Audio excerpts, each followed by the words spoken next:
the seniors over 65 that are being hospitalized, and they are more likely to die from the flu as well. Canadians should have timely access to new medicines and vaccines. Vaccinations probably have been the most effective thing when it comes to saving people's lives. From the Zoomerplex in historic Liberty Village, the Zoomer with Marissa Lennox. Welcome to this special edition of the Zoomer. Joining me from the West Coast in our Vancouver studio is Natasha Raey. Welcome, Natasha. Thanks, Marissa. Happy to be joining you and everyone at home today. The COVID-19 pandemic has made vaccines the most important topic of the moment. There are questions of availability, accessibility, and safety. As a healthcare and wellness industry entrepreneur, I know how important it is to be informed. Zoomer Media held a special vaccine summit showcasing experts on vaccines. On today's show, we will find out what's new, what you need to know, and what you can do right now. But before we dive in, let's tee up the topic. A lot has changed since we got our immunization shots as kids.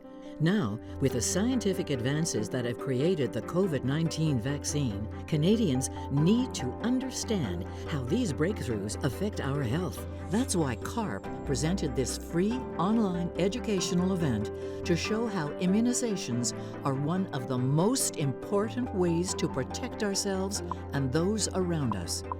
Our team of experts tell you what's new, help you separate fact from fiction, and give you precise directions on the actions you should take.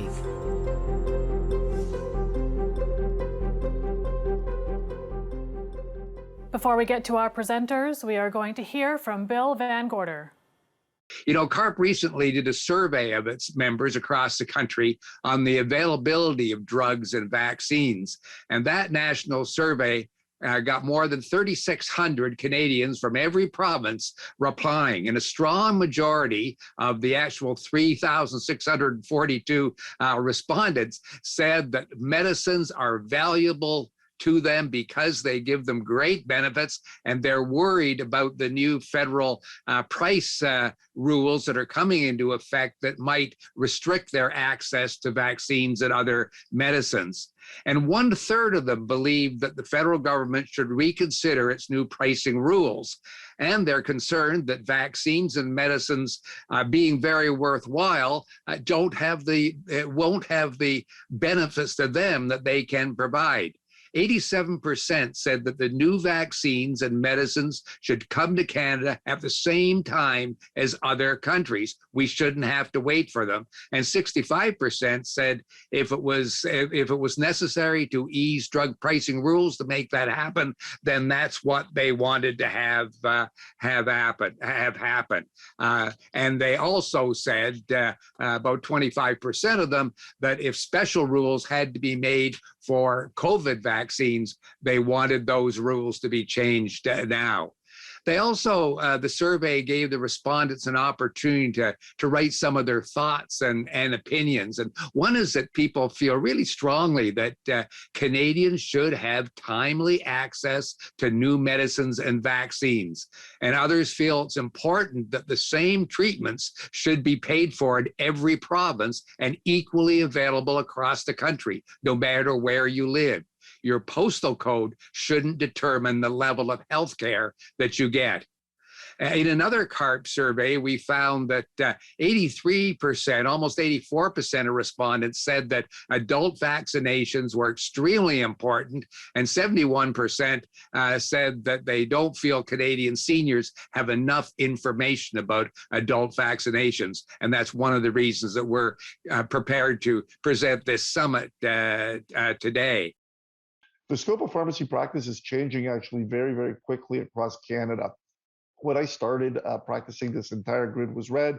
We didn't do much more than make sure patients were getting the right prescriptions and there to answer questions. Now that scope has evolved very, very quickly. If you see Alberta, it's the gold standard. That's where pharmacists have the ability to do everything, including initiate prescriptions, write prescriptions, do lab testing and whatnot. We're not there yet in Ontario, but we're getting there, I think, very, very shortly. But we have made huge moves with respect to access to vaccines and immunization in community pharmacy. So why is this all important? I think the key here, we're in a universal healthcare system. When I go all over the world speaking about our healthcare system, and people love it, they think it's great, but the one challenge we have is access to care. And if you look at the numbers, they're not great. 1 in 5 Canadians say they wait over 7 days to see their family doctor. At the emergency room, 1 in 3 Canadians say they wait over 4 hours. And then to see a specialist, half of us report waiting over 4 weeks. So although we have a great universal system, access to care when you need it can be a challenge. And that's why we're looking at other opportunities and other specialties to help with that access to care. And one of those areas that makes total sense is the community pharmacist. They're well trained.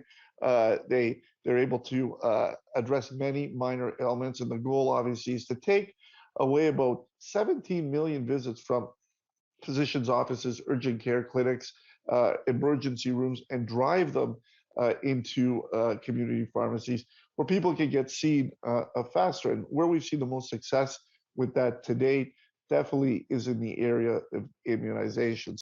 When I think about a good news story, I do think about the pharmacist's role in flu. And back in 2012 and 13, that was the first year we started kind of vaccinating. We were learning how to do it. We hadn't done it in pharmacy. And you see, we had just shy of 700,000 patients vaccinated across Canada. Flash forward to 2018-19, over 3.2 million Canadians come to their community pharmacy. And I mean, that's more than any other place to get vaccinated. We've become the destination for flu. And we've achieved that because we're convenient, accessible. You don't need to make an appointment. You can come whenever you want. And our goal now is try to see the success that we've had with flu and have that translate across all other disease states. So we've seen now, subsequent to flu, all these other vaccines become available in community pharmacies. In Ontario, travel vaccines, vaccines for pneumococcal disease. We've seen shingles vaccine become available, and more recently, COVID vaccine as well. So we should be kind of the first destination for this. When I think about low-hanging fruits in our senior population, I really do think about pneumococcal vaccination. What is pneumococcal disease? Well, it's a bacteria, generally ends up in your nose. You may be carrying it from somewhere, but it has the ability to get into your lungs. It causes pneumococcal pneumonia. In a worst case, it disseminates, it gets into your blood. It can cause sepsis, which is very, very serious, or into your brain and cause pneumococcal meningitis. Very, very, very serious. Up to 77% of patients that get this pneumonia will require hospitalization. Hospitalization rates are much, much higher in our senior population if patients aged over 65. And then look at this, 12% of patients with pneumococcal pneumonia are going to die. We spend a lot of time speaking about COVID and the impact of that, but this death rate is very, very high. And there's a vaccine out there. There's something we could do about it. Other low-hanging fruit, it's the last one I'm going to talk about, is shingles. And we hear people speaking about this very, very often. Most of us will have had chickenpox when we were kids. That virus doesn't really disappear. You get chickenpox, you get protected against it with your antibodies, but it kind of lays dormant. It hides out in your nerve ganglion. And as you get older and as your immune system starts to wane, and that's a normal part of the aging process, or you become immunocompromised for whatever reason, this virus reawakens. It wakes up, but it doesn't cause chickenpox. It causes a case of something called shingles. 130,000 cases of this a year in Canada. The reason we worry about it is about 17,000 of these patients, as the shingles resolves, and shingles can be very painful, itchy, it's a blistering type thing, they remain with something called post-herpetic neuralgia. It's a neuropathic pain syndrome that could dramatically impact your quality of life and can last for months and months and even years. It can be extremely debilitating. But really, and with COVID, I had the opportunity to give the first vaccine here in Ontario in a community pharmacy. Try to make an appointment. We're trying to do it all online to contain the masses. I had lineups going 3 hours the first day. We try to avoid that as we move into the mass vaccination campaign. But your community pharmacist is there for you. I think we'll be able to do a lot of great work and get many patients vaccinated quickly. More from our vaccine summit after the break. It's a vaccine that will look alike as a virus, but is non-infectious. But your body will see that as an invader and will raise a very good immune response.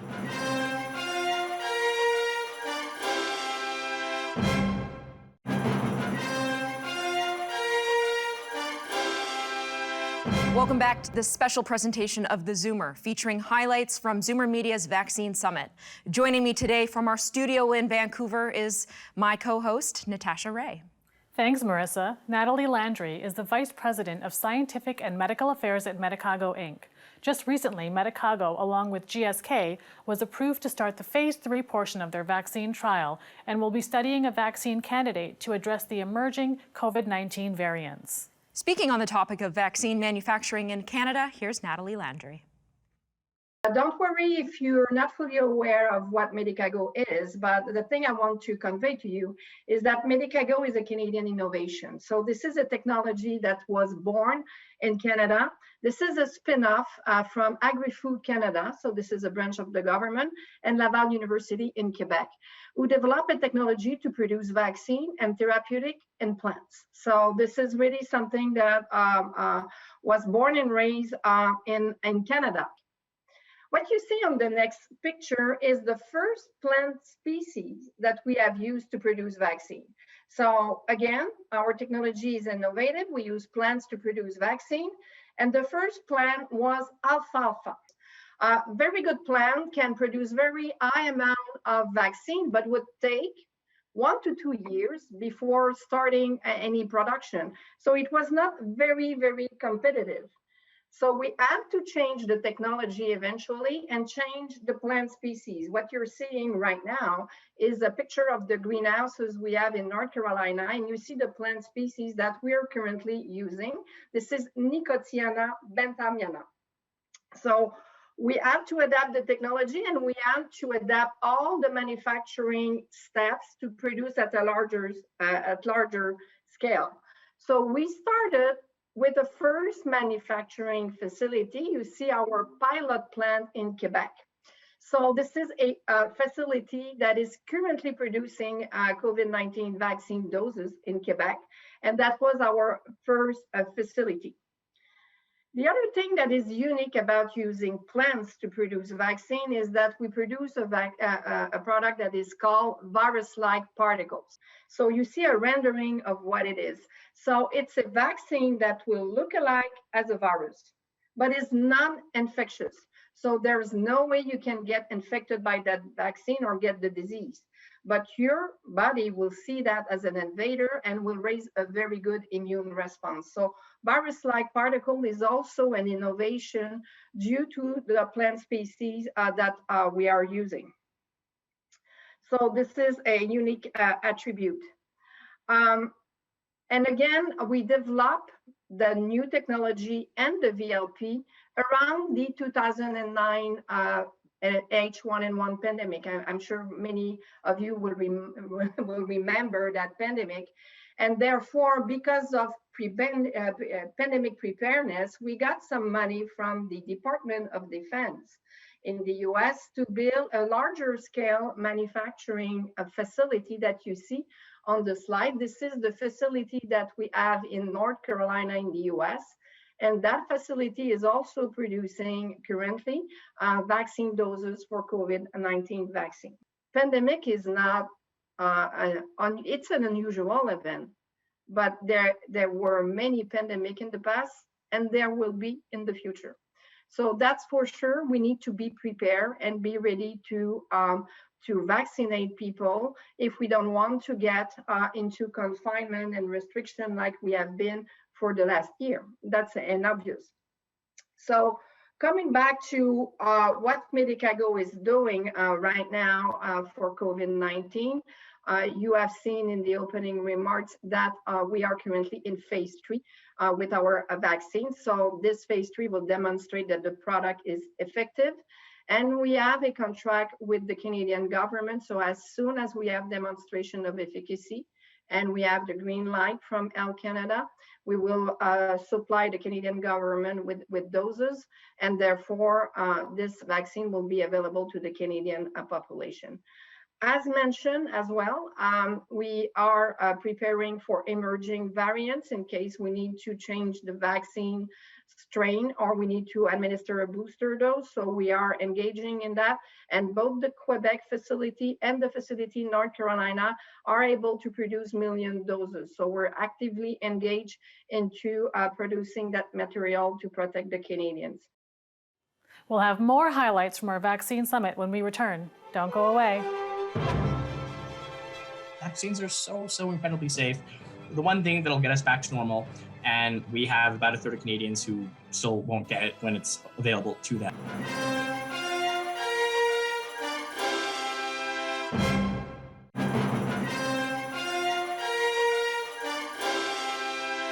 Welcome back. Today we're highlighting some of the presenters at our recent vaccine summit presented by CARP. Joining me once again from our studio in Vancouver is my summit co-host, Natasha Raey. Thanks, Marissa. Our next speaker is Dr. Jai Hu. He is currently a medical officer of health with Alberta Health Services, where he has played an important role in many aspects of the COVID-19 pandemic, including scaling up of testing and contact tracing. Here is Dr. Jai Hu. Vaccinations have saved millions, maybe even tens or hundreds of millions of lives, I think. A lot of the diseases that we sort of just take for granted, as not existing anymore, were basically dealt with by immunization. I know it's pretty hard to read the slide, but you have things like diphtheria we don't see a whole lot of, polio we don't see a whole lot of, other things we don't see a whole lot of anymore are measles, though we're seeing little breakthroughs here and there. And I think that of all the interventions that public health has ever done, like in terms of a pure public health intervention, vaccinations probably have been the most effective thing when it comes to saving people's lives and reducing the burden of disease. So I think people obviously have now certainly heard of this notion of vaccine hesitancy. People who are a little bit reluctant or outright don't want immunizations. And I think that in many ways has been driven by the success of immunizations, right? So, we had a lot of people dying around us with polio, people with iron lungs, which was pretty common in the 50s and 60s. People would be a bit more concerned about these infectious diseases. We don't really see them anymore. And so this graph actually just shows just coverage of a vaccine called the measles, mumps, rubella vaccine. It's a 3-in-1 in the United Kingdom. And basically, their coverage rates were like pretty good, 90%, pretty similar to Canada's. And in the late 90s, there was a paper that was published by a fellow named Wakefield and his gang.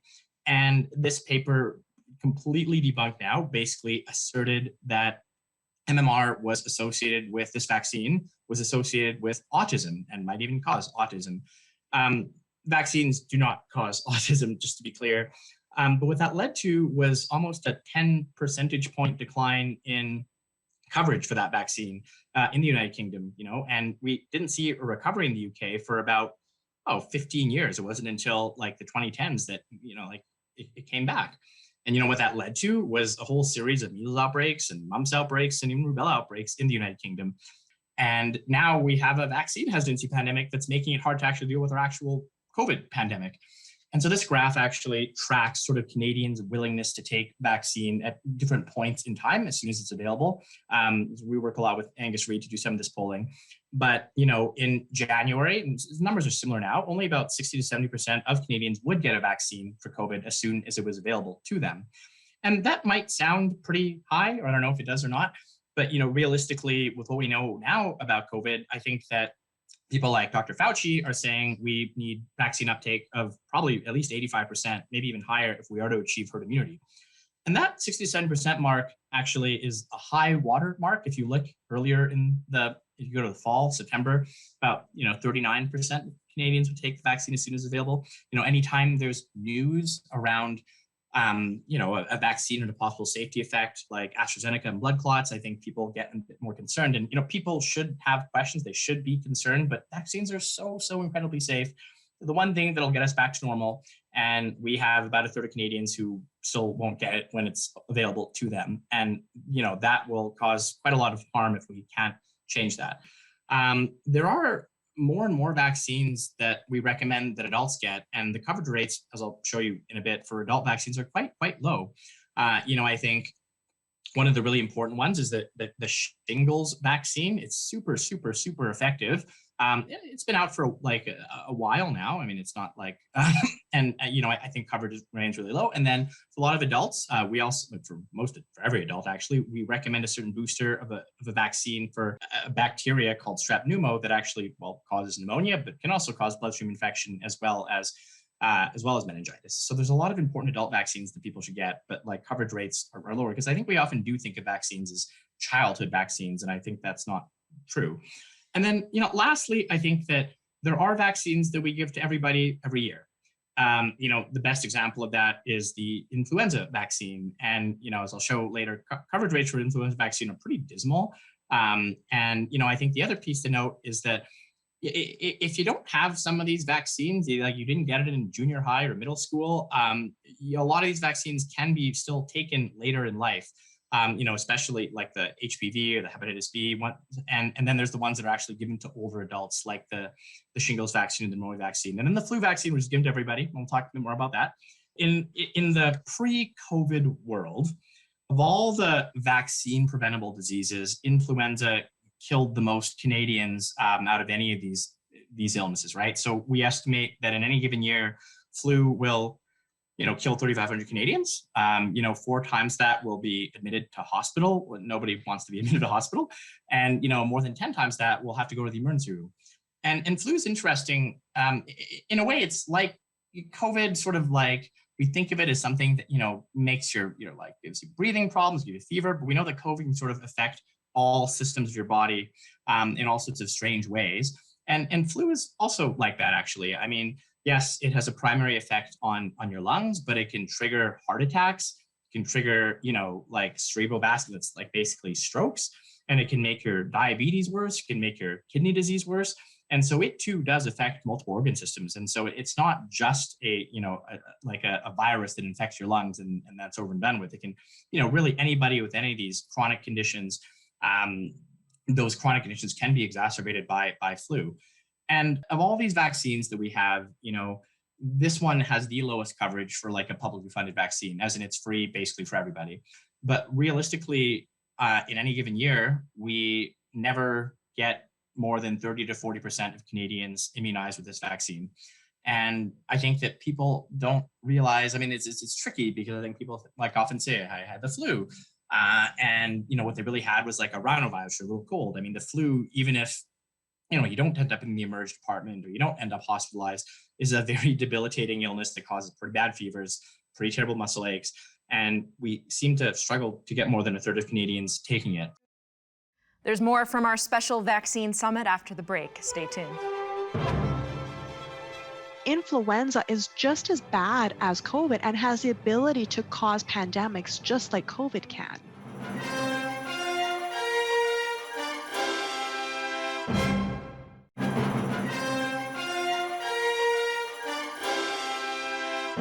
Welcome back. I'm joined by Natasha Raey, who recently joined me as co-host of a special vaccine summit held by Zoomer Media and CARP. Marissa, there was so much information to digest. Let's get right to our next speaker, Dr. Angel Chu, an infectious disease consultant at the Foothills Medical Center and clinical assistant professor at the Cummings School of Medicine at the University of Calgary. Dr. Chu has a special interest in vaccine preventable diseases with a focus on adult immunizations and currently serves as vice chair of Immunize Canada. She's reminding us all why we can't forget about the flu. We know that the top 3 killers of Canadians continue to remain cancers, heart disease, and strokes.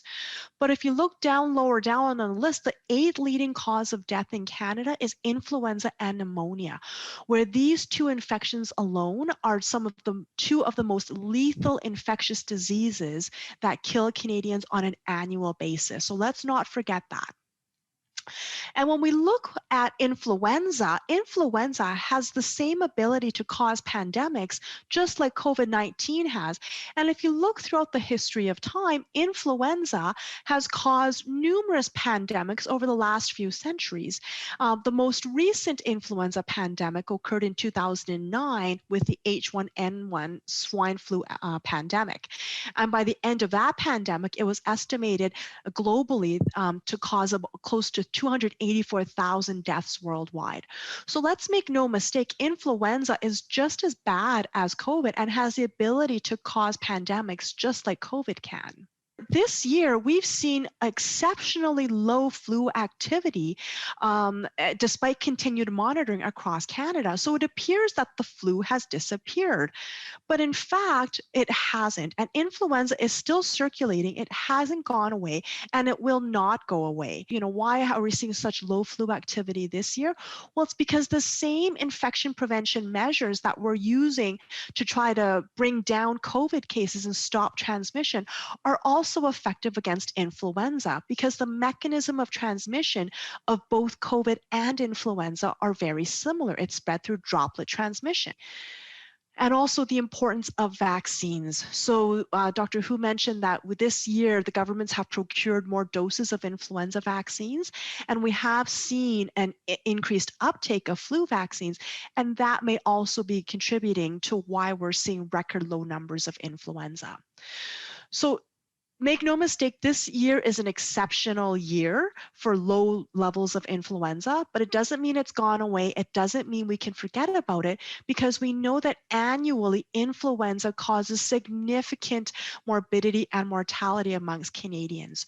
Where in 2019-2020, just before the pandemic of COVID came to Canada, it was estimated that there were over 55,000 cases of lab-confirmed influenza, over 2,400 cases of hospitalizations, 300 ICU admissions, 100 deaths, and 609 influenza outbreaks in long-term care facilities. And this is just 1 year alone. And this is a consistent trend that we see every single year with influenza. And another consistent trend is that every year when we look at those Canadian adults that are being affected by influenza hospitalizations, we again find consistently that it's adults over 65 that are being hospitalized for the flu, and that's reflected by the orange line here.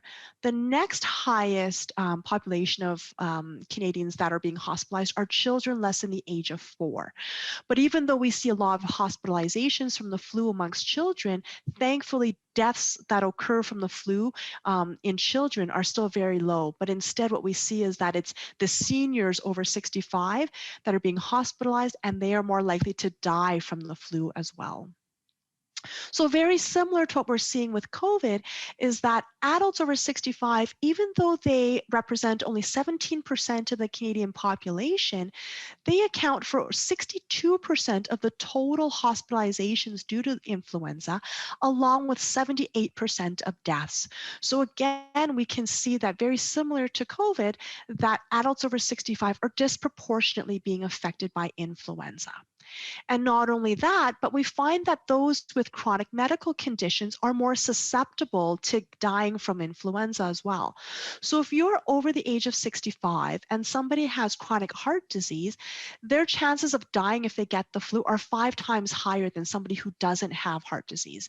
And it's 12 times higher if they have chronic lung disease, and 20 times higher if they have both heart and lung disease compared to somebody over 65 who doesn't have chronic heart and lung conditions.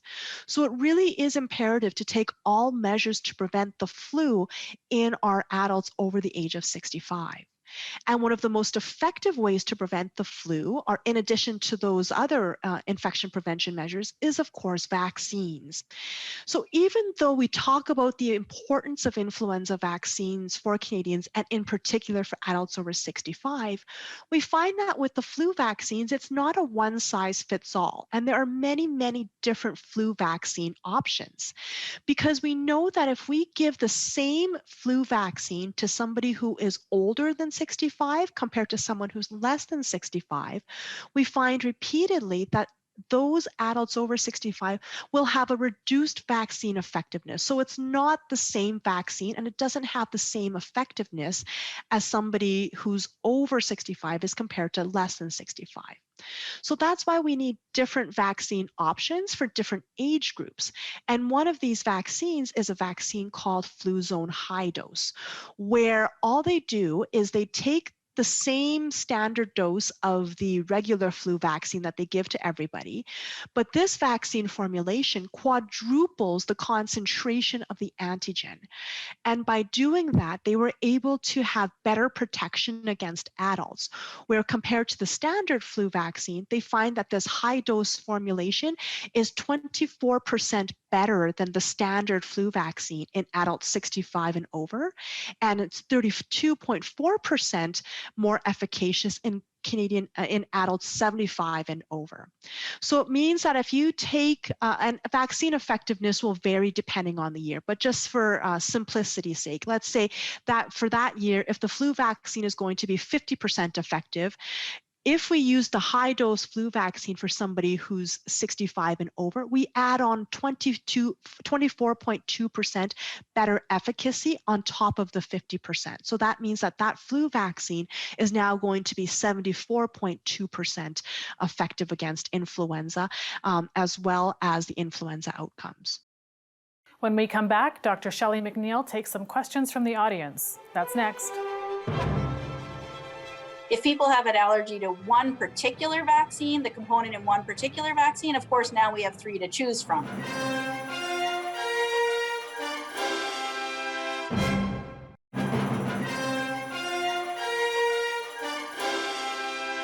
Welcome back. Joining me today once again from our studio in Vancouver, Natasha Raey. Thanks, Marissa. Today we are highlighting some of the presenters from our recent vaccine summit. Dr. Shelley McNeil is the chief of the Division of Infectious Diseases at Dalhousie University and deputy director of the Canadian Centre for Vaccinology. Dr. McNeil was gracious enough to answer some of the questions sent in by you, our audience. Let's take a look. My name is Robert Groza. I am 65 years old. I was a technician for many years, retired now, living in Burlington, Ontario. Why is the vaccine able to stop the transmission of the virus? And can you explain how this works? The vaccine works by creating antibodies and other cells that recognize the virus and block its entry into cells. So the virus can't infect if it can't get into cells. So by making those antibodies, some of which are in the nose and throat and lungs, it really can avoid most opportunity for the virus to bind. And therefore, we know that the mRNA vaccines, and we're having emerging evidence that the AstraZeneca vaccine can prevent onward transmission, but we just need to know exactly how well that works. And so we all keep following the rules for now until everyone's vaccinated. Hi, my name is Nancy Milani. I am 59 years old.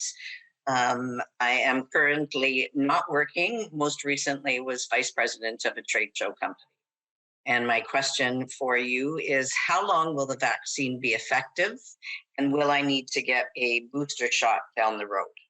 Thanks, Nancy. So that is a topic we are all following avidly.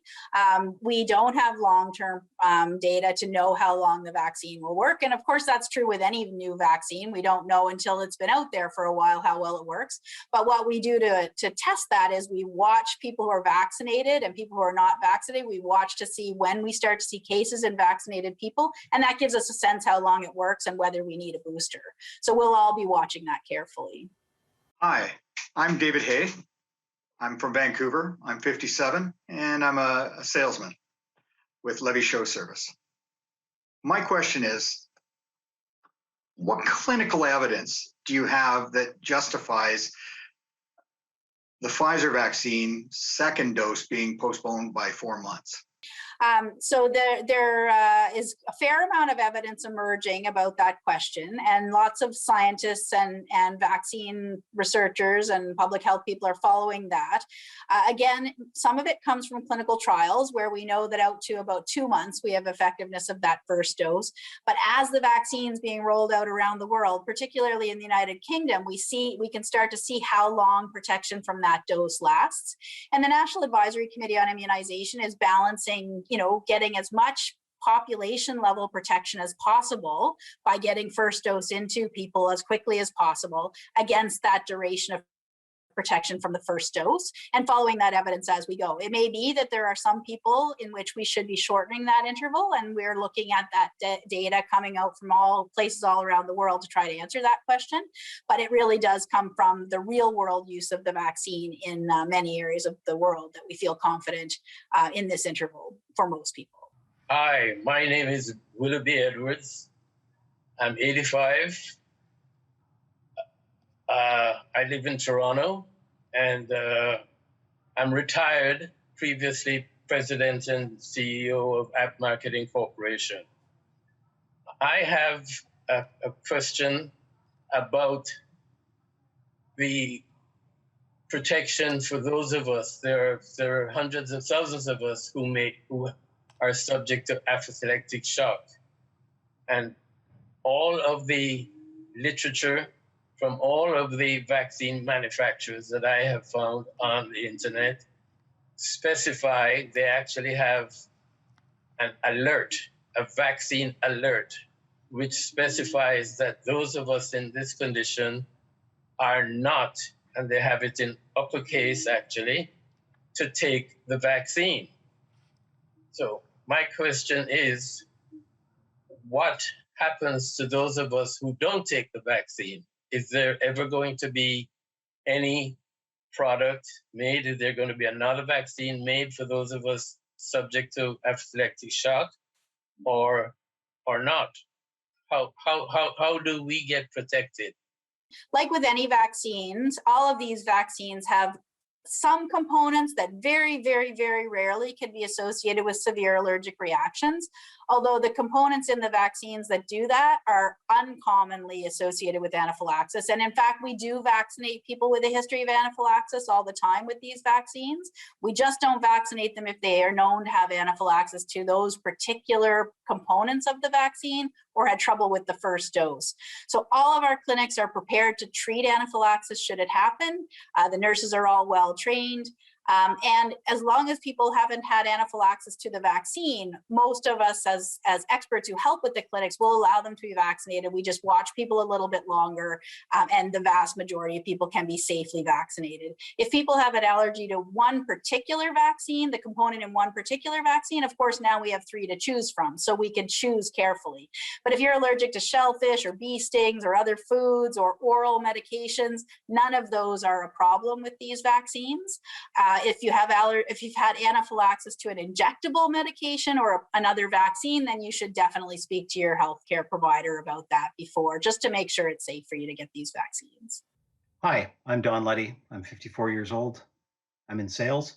My question is, what is vaccine passport and how will it be used? So a vaccine passport really is just an immunization record, like you might have had with your little yellow card from when you were a kid that documents that you've had both, in this case, both doses of the COVID vaccine or one or both doses of the COVID vaccine. How it will be used is not clear and will really vary around the world. So some countries may require proof of vaccination to let people into a country. Some resorts may require it. Some airlines may require it. In Canada, we've not yet seen anyone using this proof of vaccination or vaccine passport to make different rules for vaccinated versus unvaccinated people. But time will tell how private businesses, countries, et cetera, use this proof of vaccine.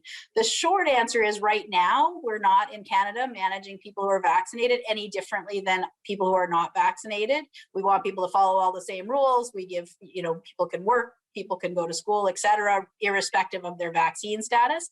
But it is important to hold on to your proof of vaccination because over time, as more and more people are vaccinated, it may be important in various situations to prove you've been vaccinated. When we come back, some final thoughts from our panelists. That's next.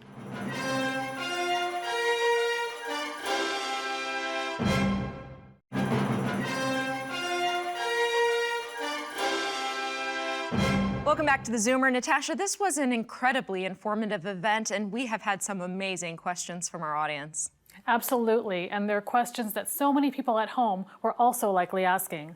Well, as is our custom here at theZoomer, we're going to present you with some final thoughts from some of our speakers. We are investing in the future. What you're seeing right now is our large-scale manufacturing facility that we are building in Quebec. So it looks pretty much complete, but we are currently installing the production line. And this is a facility when we'll be starting production that will be able to produce 1 billion doses of vaccine. So of course, this is a facility that will be able to support the requirement or the needs of the Canadian population, but also will be able to supply other countries. There's domestic capacity in Canada.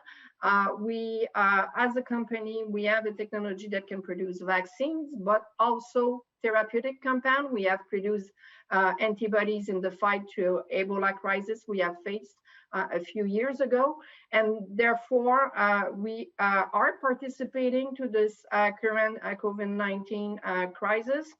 And in a year or two from now, we'll be even better prepared to face any other emerging threat. We didn't see a lot of flu last year. I don't know how much flu we'll see this coming year. But as soon as we relax our physical distancing and social distancing, which we need to do, we will see a resurgence of flu just like we did before. And whether that shingles, Gardasil, anything, it is really, really important that people not forget about the regular vaccinations that keep them safe and healthy. Yes, everybody should get the COVID vaccine, but there's a whole lot of other vaccines people should get to prevent against these infectious diseases and even these cancers. The COVID pandemic really spotlighting and shining the spotlight on how adults over 65 are being disproportionately affected by COVID. The Canadian government has purchased and utilized in other provinces this high-dose formulation for use in other long-term care facilities.